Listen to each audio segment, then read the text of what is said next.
प्यार दोस्तों नमस्कार, मेरा नाम है आयुष्मान त्रिपाठी और आप सभी का मेरे चैनल द लिबरल पंडित में बहुत बहुत स्वागत है। दोस्तों, अगर आज मैं आपसे ये बोलूं कि इस देश में जितने भी आतंकी हमले हुए हैं या फिर जिन लोगों ने आतंकी हमले करवाए हैं उनकी फंडिंग आपने की। इस देश में जितने भी आतंकवादी सुनियोजित तरीके से होते हैं या फिर जितने भी दंगे फसाद सुनियोजित तरीके से होते हैं, सीएए का जो भी दंगा था उसकी भी फंडिंग आपने ही की है। जी हाँ दोस्तों, मैं बात कर रहा हूँ अपने ही देश के रहने वाले 130 करोड़ भारतीय की। जिस उस 130 करोड़ में लगभग 110 करोड़ लोग ऐसे हैं जो हर दिन किसी न किसी माध्यम से उन लोगों को फंडिंग करते हैं जो इस देश को टुकड़े टुकड़े करना चाहते हैं, जो इस देश की अखंडता को तोड़ना चाहते हैं, जो इस देश को सुपर पावर बनने से रोकना चाहते हैं। आप सोच रहे होंगे कि ये मैं किस तरीके का आरोप आप पे लगा रहा हूँ। सिर्फ आंसू बहाने से या फिर निंदा करने से आप देशभक्त नहीं कहला देते। दोस्तों, शुरू करते हैं कि ये पूरी कहानी शुरू होती कहाँ से है और हमारा इसमें क्या दोष है। 1947 को ये देश आज़ाद होता है और इस देश को उसका पहला प्रधानमंत्री के रूप में नेहरू जी मिलते हैं। नेहरू जी, वही नेहरू जी जिनके पास एक समय यूएन का कॉल आया था कि वो यूनाइटेड नेशंस की गद्दी को संभाल सकते हैं, तो उसका निमंत्रण उन्हें आया था। लेकिन हिंदी चीनी भाई भाई का जो उन्होंने नारा दिया था, जिसके तहत वो सीट हमारे हाथों से चली गई थी, जिसका नतीजा ये है कि आजकल हाल ही में आप ये टर्म जो है बहुत सुनते आते हैं। दोस्तों, आप अधिकतर ये टर्म सुनते आए होंगे कि वीटो पावर। ये वीटो पावर है क्या? यूनाइटेड नेशंस में इस वीटो पावर का इस्तेमाल एक देश हाल ही में बहुत ज़्यादा किया है, उसका नाम है चाइना। वहीं चाइना जो अधिकतर मसूद अजहर को बचाने के लिए वीटो पावर का इस्तेमाल करता है, वहीं चाइना जिसको हिंदी चीनी भाई भाई का नारा देके हमने उसे पूरा तिब्बत एक गिफ्ट के तौर पर दे दिया था। ये यही कह सकते हैं कि गिफ्ट के तौर पर ही दिया था, क्योंकि हमारे विजनरी प्रधानमंत्री का जो नारा था हिंदी चीनी भाई भाई, जो कहीं ना कहीं आज तक हम लोगों के गले पर तलवार रखे हुए। कहने का मतलब ये है कि जब ये देश आज़ाद हुआ था तो एक तरफ जहाँ चाइना जिसने अपनी इकोनॉमी को स्ट्रॉन्ग करना शुरू कर दिया, जिसने अपने यहाँ इंफ्रास्ट्रक्चर डेवलपमेंट करना शुरू कर दिया, जिसने अपने यहाँ रोजगार के कई अवसर पैदा करने शुरू कर दिए, वहीं दूसरी तरफ अगर हमारे देश की बात करी जाए तो हमारे देश में सिर्फ एक तरफ कई सालों तक ये गुणगान चलता रहा कि सिर्फ एक परिवार ने इस देश को आज़ादी दिलाई है, सिर्फ एक परिवार ने इस देश को बचाया है। जातिवाद, समाजवाद, lower caste, upper caste, Hindu Muslim, इसी चीज़ की राजनीति चलती रही और काफ़ी समय हमने इसमें अपना बर्बाद कर दिया, जिसका नतीजा आज हम भुगत रहे हैं। दोस्तों, कहने का मतलब ये है कि यूनाइटेड नेशंस की जो कॉल आई थी और उसको भी नेहरू जी ने चाइना को गिफ्ट कर दिया था। यूनाइटेड नेशंस की जो सीट है वो चाइना को गिफ्ट कर दी थी, जिसका नतीजा आज हम ये भुगत रहे हैं कि कहीं ना कहीं किसी न किसी रूप में मसूद अजहर जैसे बड़े बड़े आतंकी संगठनों को पाकिस्तान जैसे कटोरे छाप देश,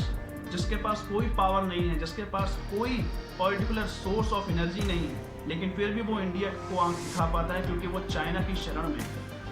कहने का मतलब ये है, इन सब का संबंध आपसे कैसे जुड़ता है। दोस्तों, हाल ही में ये पाया गया है कि भारत जो देश है वो चाइना के ऐप्स का सबसे ज़्यादा इस्तेमाल करता है। कई सारे ऐसे ऐप हैं जिनके इस्तेमाल हम करते हैं। अभी रिसेंट में ही टिकटॉक वर्सेस यूट्यूब की जो कंट्रोवर्सी हुई थी, उसमें जो टिकटॉक जो ऐप है वो खुद चाइना का ही ऐप है। बिलियंस ऑफ डॉलर हम डेली किसी न किसी रूप में चाइना को देते हैं। हम इलेक्ट्रॉनिक गैजेट्स का इस्तेमाल करते हैं, हम मोबाइल चार्जर का इस्तेमाल करते हैं, हम जो है बैटरीज का इस्तेमाल करते हैं, हम मोबाइल फ़ोन्स का इस्तेमाल करते हैं, हम लीड्स का इस्तेमाल करते हैं, हम कैमरे का इस्तेमाल करते हैं। हर चीज़ किसी न किसी रूप में हम चाइना को कहीं ना कहीं फंडिंग कर रहे हैं। कई सारे एप्लीकेशंस हैं, शेयर इट हो गया, बीगो हो गया, टिकटॉक हो गया, कई सारे ऐसे एप्लीकेशन हैं जो हम लोग यूज़ करते हैं। यूसी ब्राउज़र भी एक ऐसी एप्लीकेशन है जो भारत में सबसे ज़्यादा इस्तेमाल होती है, और उन सारी एप्लीकेशंस में एक चीज़ आपको सबसे ज़्यादा मिलेगी, वो है अश्लीलता। किसी न किसी रूप में, किसी न किसी ऐड फ्रेम में आपको दुनिया भर के सारे अश्लील कंटेंट आपको मिलना शुरू हो जाएंगे। कहीं ना कहीं इस देश की जो बड़ी यूथ है उसको कहीं ना कहीं किसी न किसी रूप में बिगाड़ना कैसे है, उसका कंटेंट आपको उसमें ज़रूर मिल जाएगा।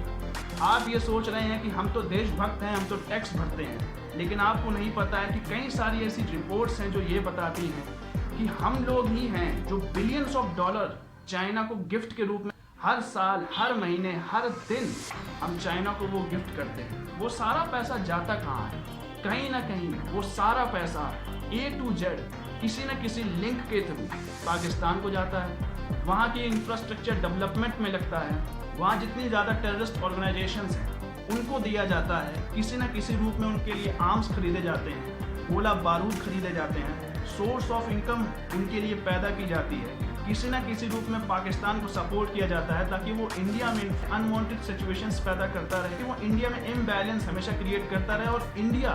अपनी ग्रोथ पर ध्यान ना देके इन छोटी मोटी फाइट्स, टेररिज्म ऑर्गेनाइजेशंस को लेकर डिबेट्स, और कहीं ना कहीं उधर जो चाइना आजकल जो है हमारे लद्दाख और दुनिया भर के जो डोकलाम और जितने जो पर्टिकुलर LOC को जो पूरा रीज़न है उस पर वो कहीं ना कहीं हमको डाइवर्ट करने की जो पूरी कोशिश कर रहा है, वो पूरा तरीका सिर्फ एक ही है, एक ही उसका मोटिव कि इंडिया को किसी न किसी तरीके से कहीं ना कहीं सप्रेस किया जाए, इंडिया को किसी न किसी तरीके से इंटरनेशनल लेवल पर ग्रो ना हो पाए, ताकि इंटरनेशनल लेवल पर ये इमेज ना जा पाए कि इंडिया में सब कुछ अच्छा चल रहा है और इंडिया कोविड-19 या फिर चाइनीज़ वायरस जिसे हम कहते हैं उससे अच्छे से फाइट कर रहा है, और इंडिया में इम्बैलेंस हमेशा क्रिएट है ताकि इंटरनेशनल कंपनीज़ के दिमाग में ये फ्रेम जाता रहे कि इंडिया में हमेशा अनवांटेड सिचुएशंस पैदा होती रहती हैं, इंडिया में शाहीन बाग जैसे बड़े बड़े दंगे होते रहते हैं, ये सब फंडिंग होती है। मसूद अजहर, आपको याद होगा ये इंसान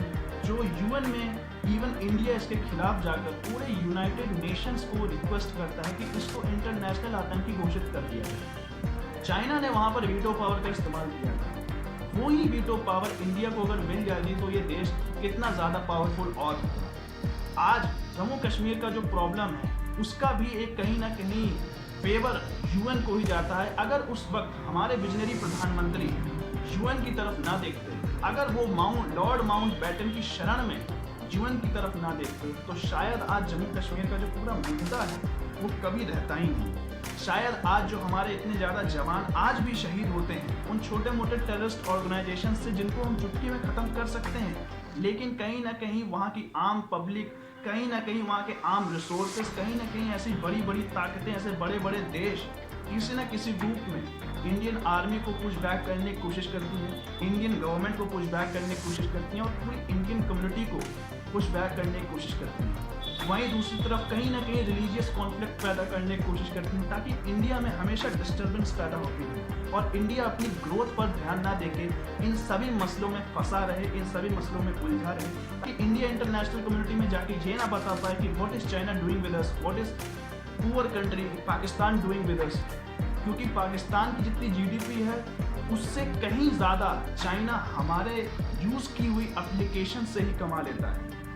ये सोचने वाली बात है कि जितनी उस देश की GDP नहीं है उससे ज़्यादा पैसा हम हर साल चाइना को दे देते हैं गिफ्ट में, क्योंकि हम उसकी एप्लीकेशंस यूज़ करते हैं और हम लोग इस बारे में लड़ रहे हैं कि हमें टिकटॉक यूज़ करना चाहिए कि नहीं करना चाहिए। मैं ये बात मानता हूँ कि कुछ लोगों का ये पेमेंट कमाने का साधन बन चुका है टिकटॉक, लेकिन यही सारी एप्लीकेशंस कहीं ना कहीं इसका बहुत बड़ा इम्पैक्ट हमारे खुद के ऊपर पड़ता है। हम रोज़ ये पेपर में पढ़ते हैं कि हमारे जवान शहीद हो गए, हम रोज़ ये पेपर में पढ़ते हैं कि हमने इस टेररिस्ट को मार गिराया और हम खुश हो जाते हैं 2 मिनट के लिए। हम #बी प्राउड इंडियन आर्मी का हैशटैग जो 2 मिनट का हमारे अंदर सुकून रहता है हम उसको लिखते हैं, उसके बाद हम खुद भी भूल जाते हैं कि जो हमारे जवान शहीद हुए हैं उनके नाम क्या हैं। लेकिन यही सारी चीज़ें कहीं ना कहीं हमारे ही देश को खोखला कर रही हैं, कहीं ना कहीं हमारे ही देश के रिलीजन को आपस में भिड़ाया जाता है, जानबूझ के शाहीन बाग जैसे बड़े बड़े कॉन्फ्लिक्ट पैदा किए जाते हैं, जिसमें बाद में यही पता चलता है कि कहीं ना कहीं बाहर की कोई एक ऑर्गेनाइजेशन इस पूरे कॉन्फ्लिक्ट पर फंडिंग की होती है। ये रिपोर्ट्स आई हैं, आप जाके चेक कर सकते हैं कि कितनी बड़ी बड़ी बाहर की ऑर्गेनाइजेशंस थी जिनका ताल्लुक ना सिर्फ पाकिस्तान की ISI से था, बल्कि कई बड़े बड़े लोग स्टेट। अभी एक रिसेंटली बहुत ही ज़्यादा अननोन बट हाईलाइटेड एक इंसिडेंस हुआ है जिसके बारे में मैं आपको बताना चाहता हूँ। पैसा कितना ज़्यादा इम्पोर्टेंस रखता है, फिर चाहे वो अमेरिका की एप्लीकेशन क्यों ना हो, जिसमें गूगल स्टोर जो प्ले स्टोर है जिसमें हम अधिकतर एप्लीकेशंस इंस्टॉल करते हैं, जिससे उससे एक पर्टिकुलर एप्लीकेशन को हटा दिया गया। वो कौन सी एप्लीकेशन थी? इंडियन सॉफ्टवेयर जो इंजीनियर्स हैं उन्होंने एक एप्लीकेशन डिज़ाइन करी थी जिसको बहुत ही ज़्यादा फेमस मिल रहा था जिसको बहुत ही ज़्यादा क्राउड मिल रहा था इंडिया में। इंडिया के हर यूथ उसको डाउनलोड कर रहा था और उसके ज़रिए बहुत ज़्यादा सपोर्टिव, बहुत ही ज़्यादा सपोर्टिव फॉर्मेट में आ रहा था कि demolish Chinese using applications, #demolish Chinese using applications. उस एप्लीकेशन को डाउनलोड करके आप कुछ ही मिनट के अंदर जब उसको एक्टिवेट करते हैं तो आपके मोबाइल से जितनी भी चाइनीज़ एप्लीकेशंस हैं वो सब अनइंस्टॉल ऑटोमेटिक हो जाती हैं। ये था उस ऐप का फ़ायदा। लेकिन गूगल प्ले स्टोर ने उस एप्लीकेशन को ही रिस्ट्रिक्ट कर दिया है, उस एप्लीकेशन को ही हटा दिया है। ये सारी चीज़ें इस बारे में निशाना करती हैं कि only money matters not life. सिर्फ पैसा ही मैटर करता है, ज़िंदगी मैटर नहीं करती है। बड़े बड़े देश भले ही कुछ भी बोलते हैं, यूएस चाइना भले ही आमने सामने कितना भी आ जाए, लेकिन अंदर का जो मनी पावर गेम चलता है उसके कंपैरिजन में कोई कुछ नहीं कर सकता। उम्मीद करता हूँ कि आपको ये सेशन समझ में आया होगा। उम्मीद करता हूँ कि अगली बार जब दिवाली आएगी तो आप घी के दिए जलाएंगे, ना कि चाइनीज़ लाइट का इस्तेमाल करेंगे, क्योंकि आपको 5 रुपये जो बचाते हैं वो 5 रुपये जब पूरा हिंदुस्तान बचाता है तब वहीं 5 रुपये आगे चल के चाइना को मिलते हैं और उसी 5 रुपये का 1.5 रुपये वो पाकिस्तान को देता है, वहाँ की आतंकी संगठनों को देता है, और वहीं पैसे का इस्तेमाल वो बम और बारूद खरीद के हमारे ही दिया को बुझाने की कोशिश करते हैं। उम्मीद करता हूँ कि आपको सारी चीज़ें क्लियर हो गई होंगी, और उम्मीद करता हूँ कि जितनी भी एप्लीकेशंस हैं अगर हो सके या अगर आप इसमें से जो भी यूज़ करते हैं तो आप उसे अभी इसी वक्त अनइंस्टॉल करके अपने देश के प्रति कुछ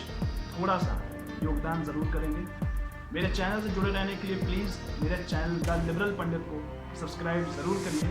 ताकि मुझे भी थोड़ा मोटिवेशन मिल सके और मैं और अच्छे ज़्यादा कंटेंट के साथ आपके सामने अपनी बात रख सकूं। तब तक के लिए जय हिंद, जय भारत।